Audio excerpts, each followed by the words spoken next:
Well, I had met Ed Teller at Los Alamos one day. We had a brief meeting and a talk.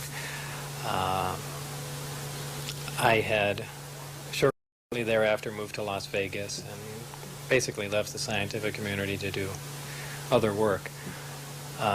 Sometime later I decided to re-enter and send applications out to several other national labs, and also went to Ed Teller, and he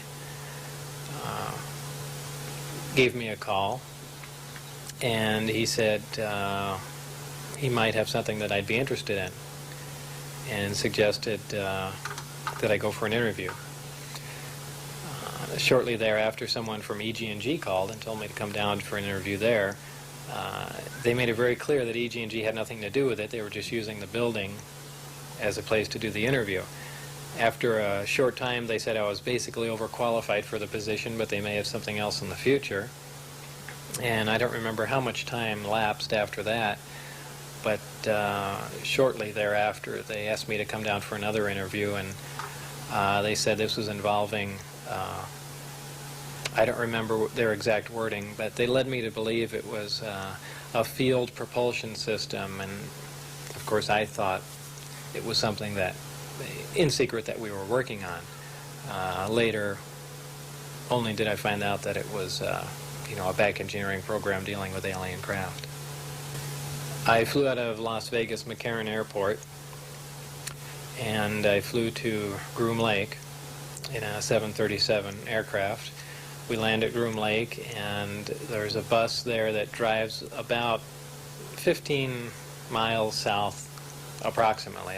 I'm really not sure exactly how far, down to a smaller dry lake bed known as Papoose Lake. And right up against the side of the mountain is the S4 installation. And what happened to you first when you entered it? How did they receive you? It was very military-like. It was certainly not a scientific atmosphere. Very high security. Everywhere you walked, you had to have an escort, an armed escort, even into the bathroom. All doors lock and open with your badge, and it was a very oppressive atmosphere. And how many times did you spend on this atmosphere before you saw the craft for the first time? I believe I was only there 2 or 3 days, probably 2 days before I saw the craft. Time, how they are stored, what your impression was, and your feelings when you saw it? Well, my feelings, it was very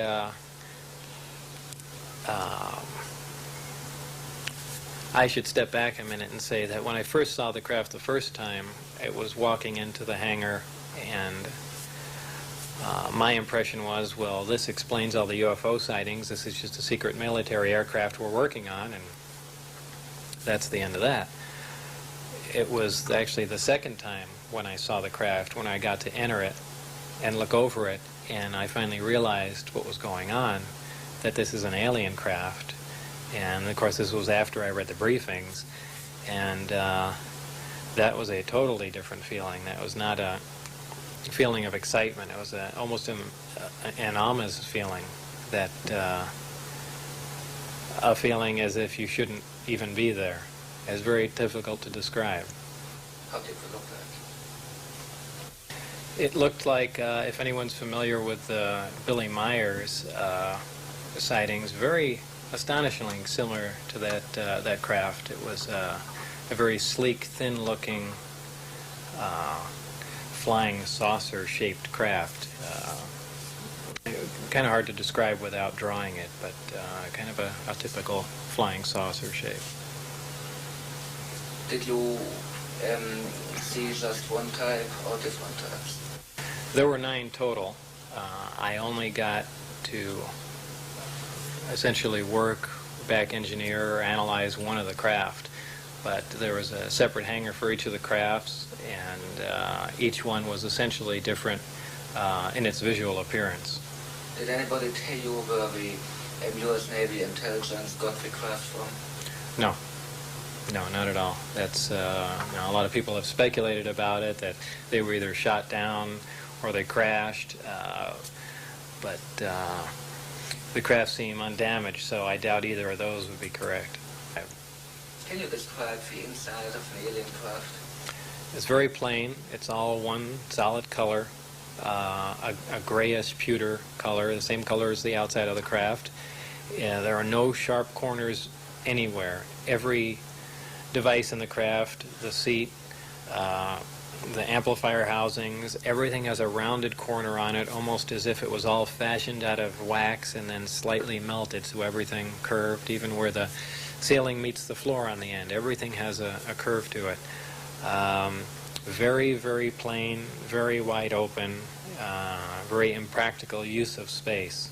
And there are 3 levels. The lower level houses the amplifiers themselves that swing, the 3 of them.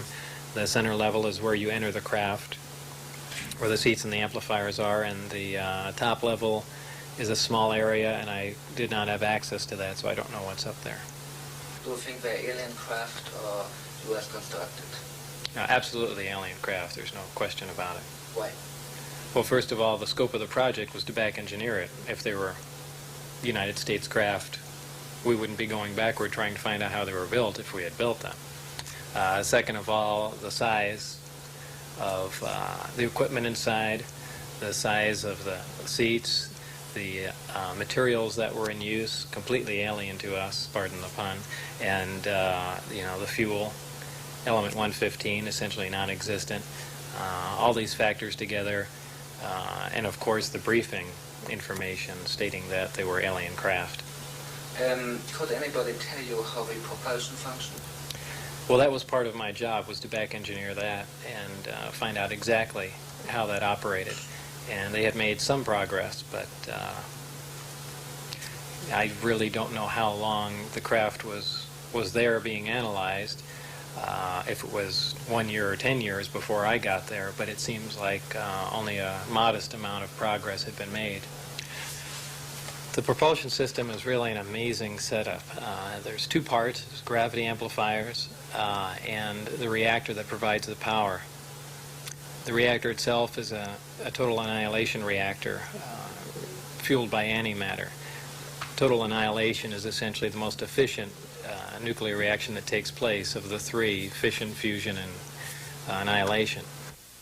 It uses a super heavy element, element 115, as it would appear on the periodic chart. None has yet been synthesized on Earth. It's my opinion that this occurs naturally in certain star systems. This element is bombarded in an extremely small accelerator. The element under bombardment undergoes spontaneous fission and produces antimatter particles. These are interacted with a gaseous matter target, and by means of a 100% efficient thermoelectric device is converted into electricity. Now, 100% efficient any electric device is essentially impossible. The first law of thermodynamics says that's basically impossible. There has to be waste heat and things of that sort, but there's none detected in this system. It's another amazing form of technology. This tremendous amount of power the system generates operates the amplifiers, and also as a byproduct of the 115 undergoing this bombardment, it produces a very interesting phenomena, a gravity A wave, as it's known to be called. This gravity A wave it travels in almost the same way microwaves travel. This is essentially applied to the gravity amplifiers, and by means of the electric current also provided by the reactor, is amplified and focused. The amplified signal is shifted slightly out of phase, and by virtue of that they can repel or attract a gravitational body. The craft can take off on one gravity amplifier. There are 3 in this particular craft. When it's using just one amplifier, essentially pushing away from the Earth, it's known as Omicron configuration.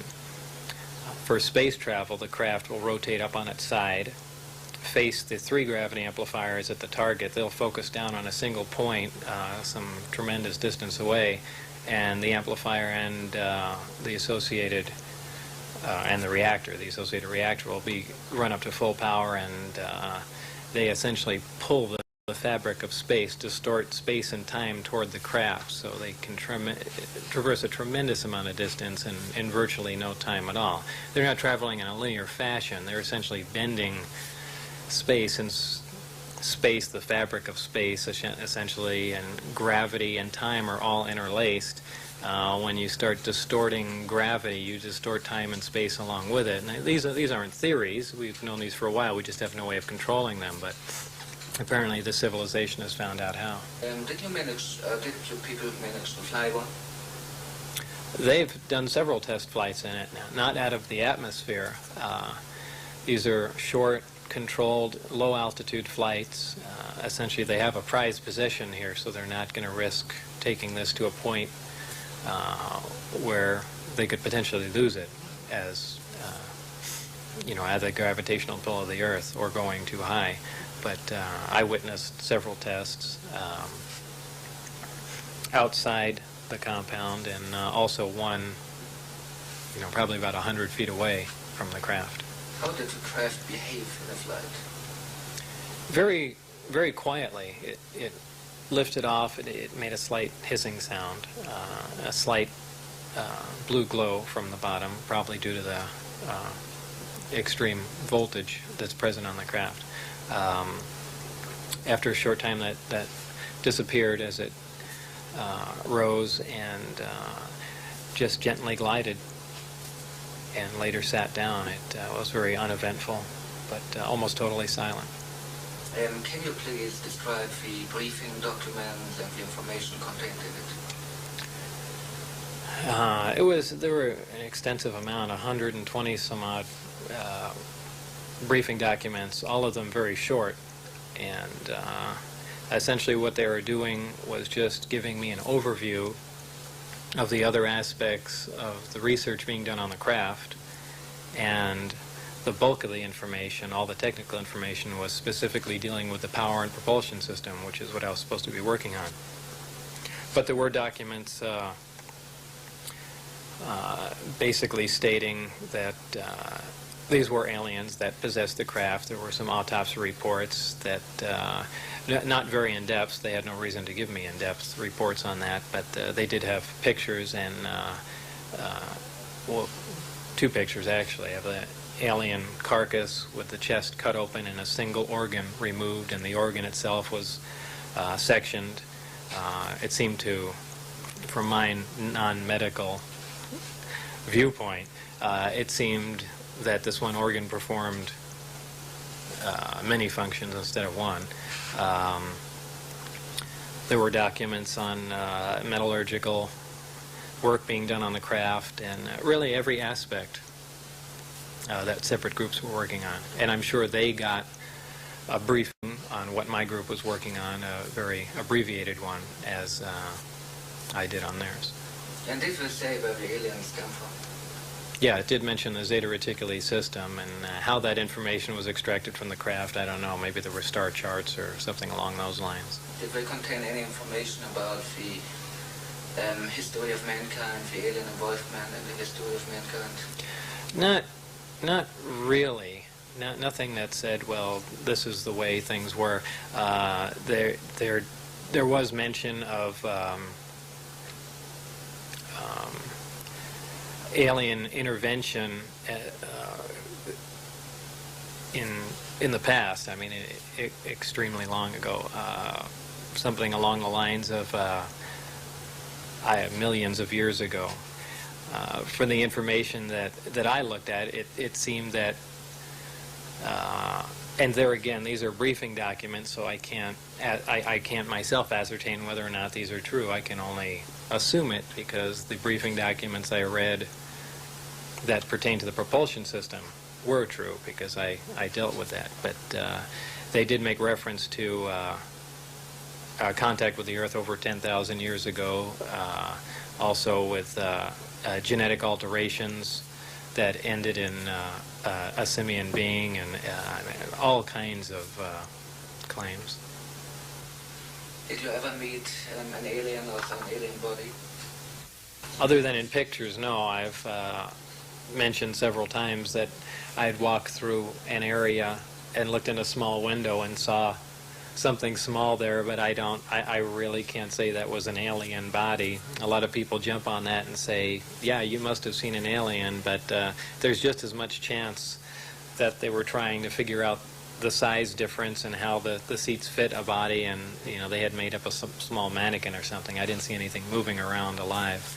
So I always say no, I have never seen a living alien. Why do you think you were chosen for the job? That's very difficult to say. I really don't know. I'm certainly not the most qualified as far as physics goes. So I really don't know. I approach things at a very different viewpoint. They might have been frustrated after a long time of walking down the same path and not getting anywhere, and they wanted someone essentially to come out of left field and approach it from a different angle with a different viewpoint, and I'm kind of known for that. Why did you went public with the information? When? Why? Why? That's, again, a complex question. It's not just one reason. There's several, stemming from many things. Harassment, to protect myself, the fact that this information being contained is also unfair, but there are many, many reasons. After you went public, did they try to silence you in any way? Oh, in every way. Yes, I was shot at while getting on the freeway here in Las Vegas. Friends were harassed and taken out of work that knew me. Many things happened.